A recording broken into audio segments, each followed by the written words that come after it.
The stars had always been silent to humanity. For thousands of years, humans looked up at the night sky and wondered if they were alone. They sent signals into the darkness.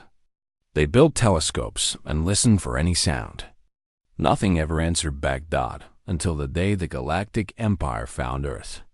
The Empire had ruled the known universe for 10,000 years. 12 different alien species worked together under one flag, one law, and one emperor. They called themselves the greatest civilization in existence. Every species they discovered either joined them willingly or was forced to join. There was no third option. There had never been a need for one. Emperor Vareth sat on his throne made of crystal and bone. He was ancient by any standard, having lived for over 300 years. His gray skin was covered with golden tattoos that marked his victories. He had conquered dozens of worlds. He had crushed rebellions before they could begin. He knew how the universe worked. When his scouts reported finding a new species on a small blue planet, he barely paid attention. The report said they were primitive. They had only recently learned to travel between planets in their own system. They fought among themselves constantly. They would be easy to absorb into the Empire. Voreth sent Ambassador Thelix to deliver the standard offer. Thelix was a tall creature with 6 arms and eyes that could see in complete darkness. He had delivered this same message to 47 species. Every single one had accepted. Some took longer than others, but they all understood the truth eventually. The Empire was too powerful to resist. The message was sent to Earth on every frequency the Empire knew. It was translated into every human language their computers could identify. The terms were simple. Humanity would surrender control of their governments. They would pay tribute in resources and labor. They would accept their place as junior members of the Empire. In exchange, they would receive protection from other threats and access to Imperial technology. Admiral Park Do-hyun received the transmission aboard the United Earth Defense Force battleship called the Indomitable.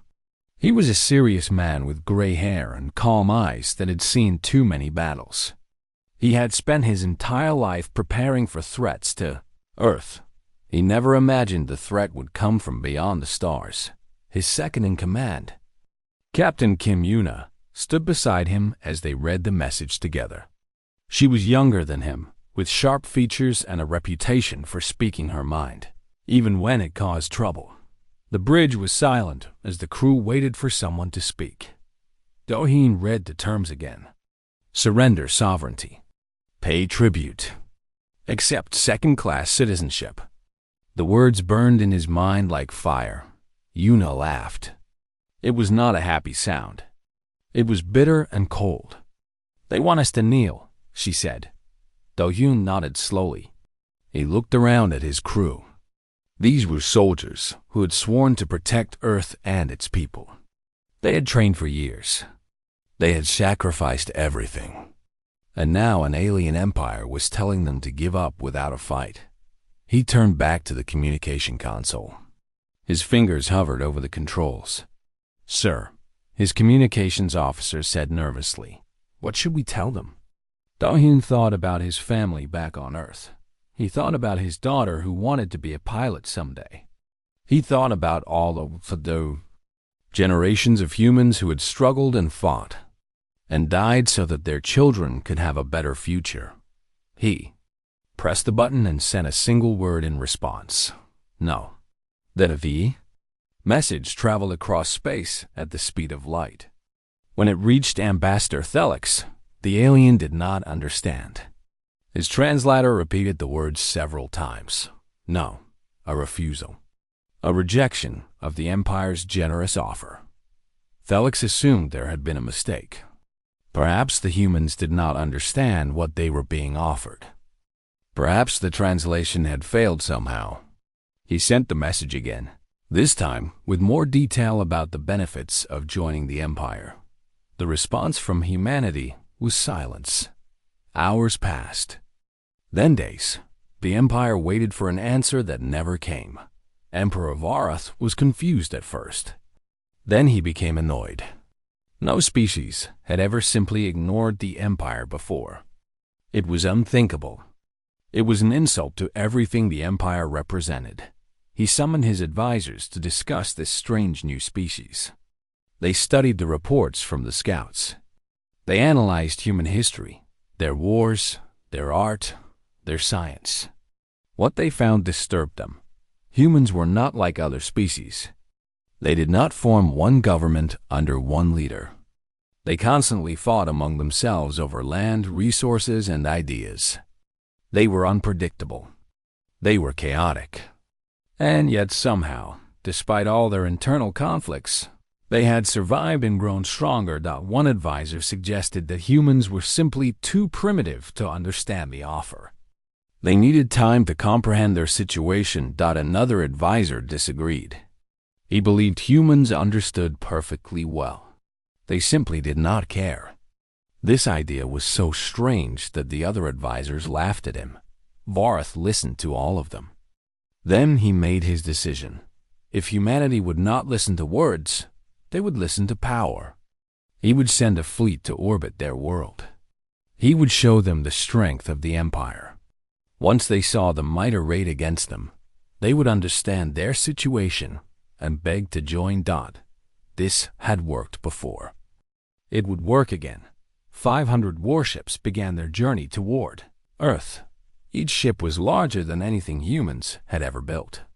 Each ship carried weapons that could destroy cities in seconds. Together, they represented more military power than humanity had developed in its entire history. Back on Earth, Admiral Dohian watched the approaching fleet on his tactical display. The dots representing alien ships grew larger every hour.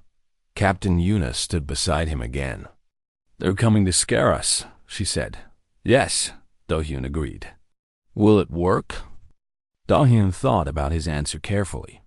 He remembered the stories his grandmother had told him when he was young. Stories about their ancestors who had faced impossible odds and refused to surrender.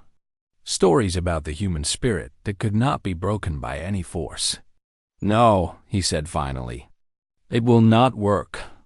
The first act of the greatest conflict in human history was about to begin. And humanity had already made its choice. They would not kneel. The sky above Earth turned dark with alien ships. 500 vessels hung in orbit like metal mountains floating in space. Their shadows fell across entire continents. People everywhere stopped what they were doing and looked up. Some prayed. Some cried. Some simply stared in wonder and fear. Secretary General Choi Hyeri stood at the window of the United Nations building in New York. She was a small woman with silver hair and a face that rarely showed emotion. She had spent 30 years in politics, navigating between nations that could never agree on anything. Now she faced a challenge that made all her previous work seem simple. Her military advisor, General Baek Junho, entered the room with a tablet in his hand. He was a large man with broad shoulders and a scar across his chin from a war fought decades ago. His expression was grim. "They have sent an ultimatum," he said. "We have one planetary rotation to submit. 24 hours. Hyeri did not turn from the window. "And if we refuse? They say there will be consequences." She finally looked at him. Her eyes were calm and steady. "What is the status of our orbital defense grid?" Junho checked his tablet. 6 hours until full operational capacity. "We have been building it in secret for years, preparing for threats we hoped would never come. Then we have something to work with." The world watched as Hyeri walked to the podium of the General Assembly. Representatives from every nation sat in their seats, waiting for guidance. Cameras broadcast her image to billions of people across the planet. She spoke clearly and slowly, making sure everyone could understand. "The Galactic Empire has demanded our surrender. They believe we are weak because we are new to the stars. They believe we will be afraid because their ships are many. They are wrong. She paused and looked directly into the cameras. Humanity does not negotiate under threat. We never have. We never will. Ambassador Thelix watched the broadcast from his ship with growing frustration. He did not understand these creatures. Every other species had seen reason once they witnessed imperial power. Why were humans different? He decided to try personal diplomacy. Perhaps meeting face to face would help the humans understand their situation. Shuttle carried him down to Earth's surface. He was met by a human delegation led by Han Sujin, Earth's chief negotiator. She was a young woman with dark hair and intelligent eyes. She did not seem impressed by the aliens standing before her. The meeting took place in a simple conference room. Thelix sat on one side of the table with his advisors. Sujin sat on the other side with hers. Thelix spoke first, his voice smooth and practiced. I understand there may have been confusion about our initial offer. Let me explain the benefits more clearly. Species that join the Empire receive protection from all external threats. You gain access to technology thousands of years ahead of your own. Your people can travel freely among the stars. Sujin listened politely until he finished. Then she spoke. We understand the offer perfectly. Our answer is no. Thelix blinked all four of his eyes. Perhaps you do not understand the alternative. The Empire has destroyed civilizations that refuse to join. We have weapons that can turn planets into dust. We understand. Then why do you refuse? It is not logical. Sujin leaned forward slightly. You misunderstand our position, Ambassador. We are not negotiating with you. We are telling you to leave our system. This is not a discussion. It is a statement. Thelix's translator malfunctioned. It could not process what she was saying. The concept of a weaker species making demands to a stronger one did not fit any pattern in its programming. He tried again. I can offer modified terms. Better citizenship status for humans. Reduced tribute payments. Perhaps even a seat on one of the minor councils. Sujin slid the documents across the table back to him. You are not listening. There are no terms we will accept. You entered our space without permission. You threatened our people. You demanded our freedom. The only acceptable outcome is your departure. The meeting ended without agreement. Thelix returned to his ship and reported to Emperor Vareth. For the first time in his long career as a diplomat, he had failed completely. Vareth listened to the report with growing anger. His golden tattoos seemed to glow brighter as his temper rose. They are insects, he said. They have no understanding of power. His military commander, a creature covered in thick armor plates, stepped forward. Perhaps a demonstration is needed, Your Majesty. Something to show them we are serious. Vareth considered this. He did not want to destroy Earth completely. A dead planet produced no tribute. But a small display of power might bring the humans to their senses. There is a mining colony on their moon, the commander said. Destroy it. Show them what we can do. Vareth nodded. Do it. The order was given. A single Imperial warship broke formation and moved toward Earth's moon. Its weapons charged with energy that could crack mountains. On the lunar colony, 17,000 humans went about their daily lives. Miners extracted precious metals from the rock. Scientists conducted experiments in the low gravity. Families lived in domed habitats, dreaming of the future. None of them saw the beam of light that ended everything. The colony vanished in a flash of fire and debris. The explosion was visible from Earth. Millions of people watched as a piece of their civilization was erased from existence. Emperor Vareth waited for the surrender he was certain would follow. Instead, he received something else entirely. Within 72 hours, every human government on Earth announced they were joining together. Old enemies shook hands. Ancient conflicts were set aside. Nations that had threatened war against each other for generations suddenly stood united. The United Terran Confederacy was born with a single purpose: not surrender. War. General Beak John Ho stood before the new Confederacy Council. His voice was hard as steel. They killed 17,000 of our people to teach us fear. They have made the greatest mistake in the history of their empire. He looked at each council member in turn. They have made humanity angry. The galaxy expected humanity to fall. Every civilization that watched the conflict unfold assumed the same thing. A young species with primitive technology had angered the most powerful empire in existence. Their destruction was certain. It was only a matter of time. The empire shared this belief. Emperor Varath barely thought about the human problem anymore. He had given the order to demonstrate power. Now he simply waited for the inevitable surrender. His advisors told him it would come within days. Weaker species always broke quickly once they understood reality. What nobody expected was for humanity to attack first. Fleet Admiral Yun Tai-Wu took command of the combined human forces. He was an older man with white hair and a face carved by decades of military service. His eyes were cold and empty. 3 days ago, his daughter had been working at the lunar mining colony. She had been planning to visit him next month. Now she was gone, scattered across space with 17,000 others. Tai-Wu gathered his commanders in the war room aboard the flagship Seoul. Screens showed the position of every Imperial ship in the solar system. 500 vessels still hung in orbit around Earth like vultures waiting for death. They think we are defeated, Tai-Wu said quietly. They think we will come to them with our heads bowed and our hands open, begging for mercy. He looked at each commander in turn. They are wrong. Vice Admiral Shin Ji-won commanded the stealth fleet. She was a thin woman with sharp features and a mind that worked faster than most computers. Her ships were humanity's greatest secret.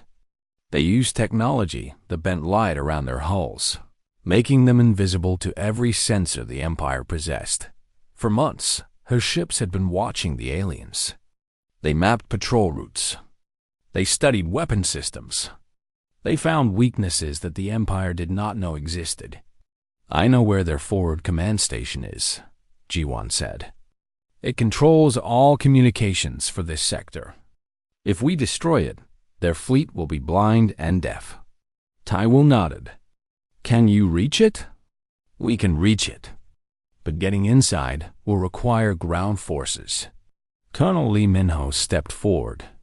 He commanded the Special Operations Division. His soldiers were the best humanity had ever produced.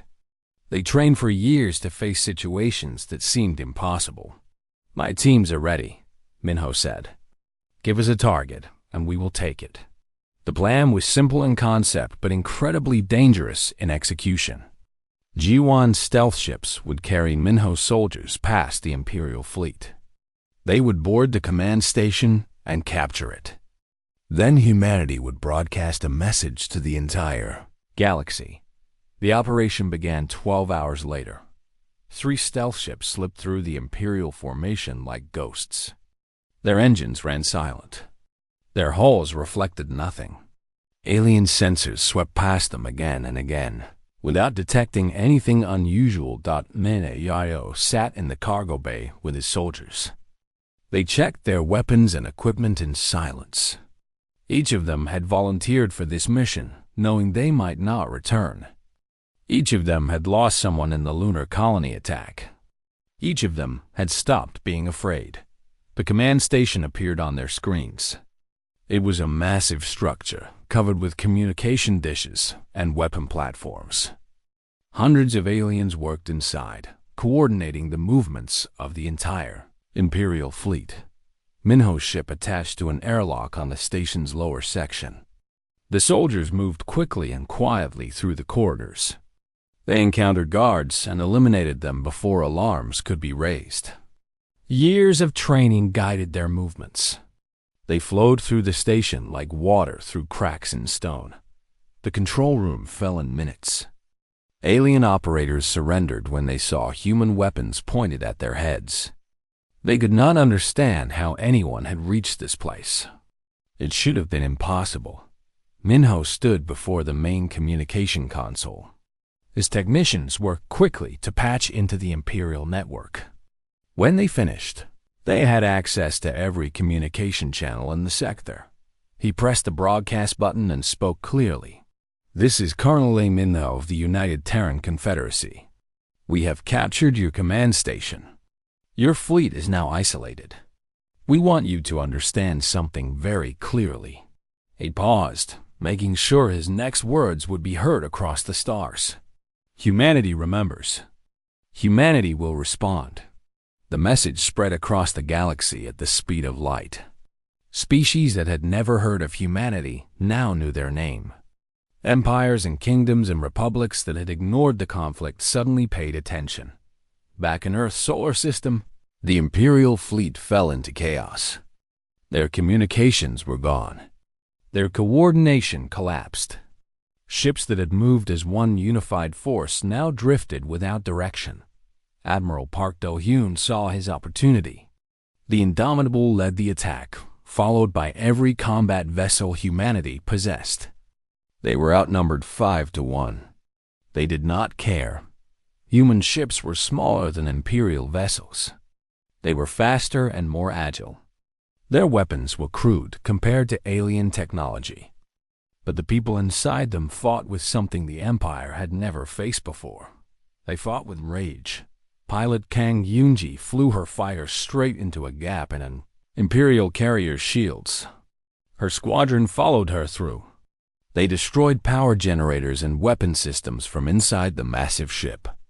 When enemy fighters closed in, she led her people back out through the burning wreckage. Engineer Moon Sunwoo worked through the battle in a maintenance bay. He had been studying captured alien equipment for months. During the fight, he developed a modification that disrupted Imperial shields. Within hours, his design was being installed on every human ship. The battle lasted for 3 days. The Empire lost 100 ships before they retreated beyond the solar system. Humanity lost 40 ships. Every death was mourned. Every sacrifice was remembered. But they had one. Emperor Vorath received the news in disbelief. He had never lost a battle. He had never even imagined losing. And now a primitive species had driven his fleet away from their world. He stared at the reports, trying to understand what had happened. His advisors had no answers. Nothing in their history explained how this was possible. What Vorath did not know was that the message Minho had broadcast was being heard far beyond the conflict zone. Species that had been conquered by the Empire were listening. Species that had been enslaved for generations were paying attention, and some of them were beginning to hope. Nevoleth, a race of gentle creatures with long limbs and sad eyes, had served the Empire for 3,000 years. They contacted humanity in secret. Their message was simple. Can you truly win? General Oh Jisoo, head of Terran intelligence, wrote the response herself. We do not intend to just win. We intend to free every species the Empire has ever conquered. The revolution had begun. Emperor Vorath had lived for 300 years. He had watched species rise and fall. He had crushed rebellions that stretched across star systems. He had never known defeat until the humans came. Now he sat alone in his throne room, surrounded by the silence of his own thoughts. The reports from the Earth system haunted him. 100 ships lost. Communications disrupted. The humans still stood, still fought, still refused to kneel. He made a decision that he knew would define his legacy. He would send the Grand Armada, 10,000 ships, the largest military force ever assembled in the history of the Empire. Every vessel would converge on the human solar system. They would leave nothing but dust and memory. The fleet gathered over weeks. Ships came from every corner of Imperial space. Warriors of a dozen species prepared for what they believed would be an easy victory. The humans had been lucky before. That luck would not last against the full might of the Empire. Vice Admiral Shin Ji-won watched them coming. Her stealth ships reported every movement, every formation, every weapon system. The numbers were terrifying. 10,000 ships against humanity's 300. The math suggested there was no hope. But Ji-won had spent her life proving that math could be wrong. Fleet. Admiral Yoon Tai-woo stood on the bridge of the Seoul. His officers waited for orders. Some of them looked afraid. Most of them looked determined. A few were actually smiling. "They outnumber us badly," Tai-woo said. "They have better weapons. They have better shields. They have fought 1,000 battles before." He paused and looked at each face around him. "But we have something they do not understand. We have people who would rather die than lose their freedom. That is worth more than all their ships combined." The battle began at the edge of the solar system. Imperial ships poured through space like a metal river. Human ships waited for them, positioned behind asteroids and moons, hidden in radiation fields and debris clouds. Captain Kim Yuna commanded the destroyer Lightning. Her crew of 200 had trained together for years. They knew each other's thoughts without speaking. When the enemy fleet appeared on their screens, nobody panicked. They simply prepared. "Remember what they did to the lunar colony," Yuna said over the ship's speakers. "Remember our families. Remember why we fight." The first clash was brutal. Imperial ships fired weapons that could destroy small moons. Human ships dodged and weaved between the blasts. They were smaller and faster. They used their speed to get close where the big alien guns could not aim properly. Pilot Kang Eunji led her squadron through gaps in the enemy formation. She had not slept in 3 days. She did not care. Her fighter moved like an extension of her own body. When she saw an opening in an Imperial carrier's shield, she did not hesitate. She flew straight toward the opening. Her weapons fired continuously. She penetrated the shield and entered the carrier's internal hangar. Enemy fighters scrambled to stop her, but she was too fast. She released all her remaining missiles at the carrier's reactor core. The explosion ripped through the massive ship. Yoonji ejected at the last possible second. Her cockpit shot away from the fireball like a seed from a burning flower. Her wingman, Lieutenant Bae Sung-ho, caught her escape pod and pulled her to safety. 30 minutes later, Yoonji was back in a new fighter. Her hands were still shaking from the ejection. She did not let that stop her. She joined the battle again. This was what humans did. They fell down and got back up. They broke and healed themselves. They refused to stop fighting, even when stopping made sense. Engineer Moon Sung-woo worked in a repair station behind the main battle lines. Damaged ships limped in for repairs. His teams worked without rest, fixing holes in hulls and replacing destroyed systems. He had improved his shield disruption device again. The new version was even more effective. When Imperial technicians finally captured one of his devices, they studied it with confusion. Human technology was supposed to be primitive. This device should not work. And yet it did. It was held together with welded scrap metal and components that did not match any standard design. How did they build this? One alien scientist asked. His colleague had no answer. Humans built things that should not work and made them work anyway. It was impossible to predict what they would do next. The battle raged for 3 days. Ships exploded on both sides. Humans died by the thousands.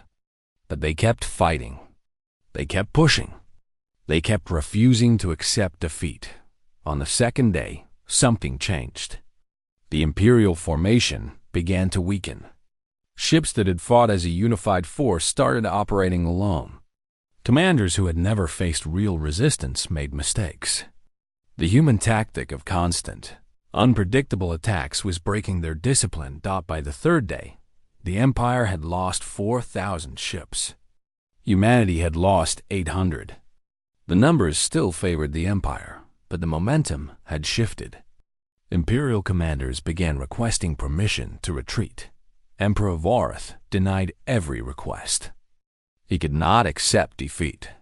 He could not allow these primitive creatures to beat him. He ordered his forces to continue the attack, no matter the cost. But the galaxy was watching. The Veleth had been preparing in secret. They had hidden weapons and trained soldiers for years, waiting for the right moment. When they saw the Empire struggling against humanity, they knew the time had come. They rose up against their imperial masters on 100 worlds. The Marathi followed. Then the Klexi. Then a dozen other species who had been conquered and enslaved for generations. The revolution spread like fire across dry grass. General Ojisu received reports from across imperial space. Uprisings were breaking out everywhere. Species that had been silent for thousands of years were suddenly finding their voices. She sent messages to each of them. She offered advice and coordination. She promised that humanity would stand with them. The Empire is not as strong as it appears, she told them. They have ruled through fear. Once the fear is broken, their power will crumble. Back at the main battle, Fleet Admiral Taiwu gave the order for a final push. Every remaining human ship advanced. They attacked with everything they had left. The Imperial fleet broke. Ships that had served the Empire for centuries turned and fled. Their commanders chose survival over loyalty. The Grand Armada scattered into the darkness of space. Taiwu watched them go. His face showed no joy. Too many humans had died for him to feel anything like victory, but they had survived. Against all odds, against every prediction, humanity still stood. And now the entire galaxy knew it was possible to resist the Empire. The seeds of revolution had been planted. Soon they would grow into something the Empire could not stop. Emperor Vareth stood at the window of his palace and watched his empire burn. Reports came every hour. Another system had fallen to rebels. Another fleet had been destroyed. Another species had declared independence. The structure he had spent 300 years building was collapsing around him. His advisors had no solutions. His generals had no victories. His diplomats had no answers. Everything the Empire had believed about itself was proving to be false. They were not invincible. They were not loved. They were not eternal. For the first time in his ancient life, Vareth felt something he did not recognize at first. It took him hours to understand what it was. Fear. He called his remaining advisors together and spoke words no emperor had spoken in 5,000 years. Contact the humans. Request negotiations. The message traveled across the stars to Earth. It arrived at the office of Secretary General Choi Hyeri. She read it 3 times to make sure she understood correctly. The empire that had threatened to destroy humanity was now asking to talk. Admiral Park Do-yeon stood beside her as they discussed how to respond. He was tired. Everyone was tired. The war had lasted for 2 years. Millions had died on both sides. Entire worlds had been burned. It could be a trap, Do-yeon said. Perhaps, Hyeri agreed. But we need to hear what they have to say. Not for them. For the species we are trying to free. The meeting was arranged on neutral ground. A dead moon between human and imperial space. No atmosphere. No life. Just rock and silence. Emperor Vareth brought his finest diplomats and his most cunning advisors. He wore ceremonial armor covered with the symbols of his victories. He wanted to appear strong, even in weakness. Humanity sent only 2 people, Choi Hyeri and Park Do-yeon. They brought no advisors. They carried no weapons. They wore simple clothes. The meeting room had been built just for this occasion. A single table with chairs on each side. Nothing else. The stars shone through a transparent ceiling, watching the moment that would change everything. Vorath spoke first. His voice was smooth and practiced despite his exhaustion. "We have come to discuss peace." The Empire is prepared to offer significant terms. Full sovereignty for humanity. Complete war reparations for damage caused. Trade agreements that will benefit your people for generations. A permanent seat on the Galactic Council. He paused, expecting gratitude or at least interest. Hyeri listened with a calm expression. When Vorath finished, she remained silent for a long moment.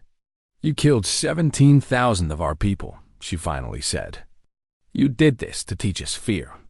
You believed we would see your power and surrender our freedom." She leaned forward slightly. Her eyes never left his. "You failed to understand something fundamental about humanity. We do not learn fear. We learn revenge. But more importantly, we learn justice." Dohyun placed a small data chip on the table. He slid it across to Vorath. "These are our terms," Dohyun said. "Full dissolution of the Galactic Empire. Freedom for every species you have ever conquered.